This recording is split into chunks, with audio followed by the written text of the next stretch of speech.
மர்மமான முறையில நடந்த 3 மரணங்களுக்கு அப்புறம் தான் நம்ம இந்தியா மத்த நாடுகள் பார்த்து பயப்படுற ஒரு அணுசக்தி நாடா மாறி இருக்கு. ஜனவரி 24, 1966 ஆல்ஸ் மலைக்கு பக்கத்துல ஹோமி பாபா டிராவல் பண்ணிட்டு இருந்த ஏர் இந்தியன் பிளைட் கிராஷ் ஆகுது. அந்த ஆக்சிடென்ட்ல இந்திய அணுசக்தியின் தந்தை ஹோமி பாபா இறந்துட்டாருன்ற செய்தி இந்தியாவையே உலுக்குச்சு. பிகாஸ் ஹோமி பாபா வியன்னால நடக்க இருந்த அணுசக்தி தொடர்பான மீட்டிங்கு தான் போயிட்டு இருந்தாரு. சோ ஹோமி பாபா இறந்த அந்த நிமிஷமே இந்தியாவோட நியூக்ளியர் திட்டம் முடிஞ்சு போச்சுன்னு உலகமே நினைச்சிச்சு. ஆனா அது முடிவில்ல, புது தொடக்கம்னு அப்ப யாருக்கும் தெரியாது. ஹோமி பாபா இறந்து போறதுக்கு சரியா 13 நாளைக்கு முன்னாடி தான் அப்போதைய பிரைம் மினிஸ்டர் லால் பகதூர் சாஸ்திரியும் டாஸ்கன்ல மர்மமான முறையில இறந்து போயிருக்காரு.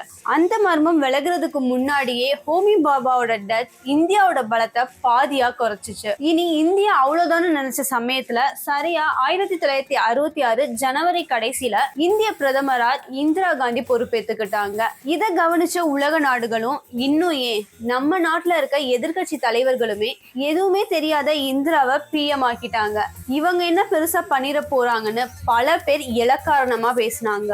ஆனா இந்தியா அணுசக்தி நாடாகிறதுல பிஎம் இந்திரா காந்தி காட்டின வேகம் சிறுத்தை பாயிரதை விட வேகமா இருந்துச்சு. இன்னொரு பக்கம் ஹோமி பாபாவோட இடத்தை ஃபுல்ஃபில் பண்ற விதமா மே 1996 அணுசக்தி ஆணைய தலைவரா விக்ரம் சாராபாயா அப்பாயிண்ட் பண்ணாங்க.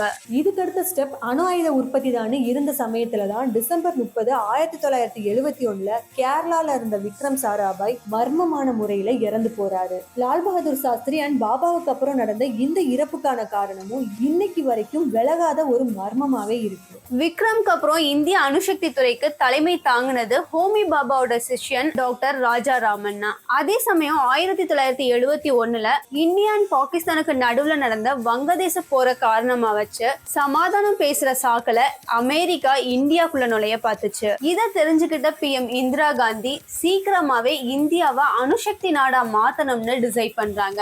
சோ இதுக்கான சீக்ரெட் பெர்மிஷனை ராமண்ணாக்கு கொடுக்கறாங்க. ஸ்மைலிங் புத்தான்ற பேர்ல ரகசியமா ஸ்டார்ட் பண்ண இந்த அணுசோதனை வெளிநாட்டு இன்டெலிஜென்ஸ் அண்ட் சிஐஏ சேட்டலைட்ஸோட கண்ல கூட படாம 3 வருஷத்துக்கு நடந்துச்சு. ஃபைனலி 1974 நியூக்ளியர் பாம்பு ரெடி ஆகுது. அண்ட் 1974 மே 18 புத்தரோட பிறந்த நாள் அன்னைக்கு இந்தியாவோட ஃபர்ஸ்ட் அணு ஆயுத சோதனை சக்சஸ்ஃபுல்லா நடந்து முடியுது. 1964 பாபா ஸ்டார்ட் பண்ண சோதனைய 1974 சாதனையாக்குன அவரோட சிஷியன் ராஜா ராமண்ணாவும் அவரோட டீமும் இந்தியாவை யாருக்கும் அடிபணியாத அணுசக்தி நாடா மாத்திருக்காங்க. அண்ட் இந்தியா எப்படி எங்களுக்கே தெரியாம இதை பண்ணி முடிச்சாங்கன்னு யோசிச்சு அமெரிக்கா, கனடா மாதிரியான உலக நாடுகள் இந்தியாவை வியந்து பார்த்தாங்க.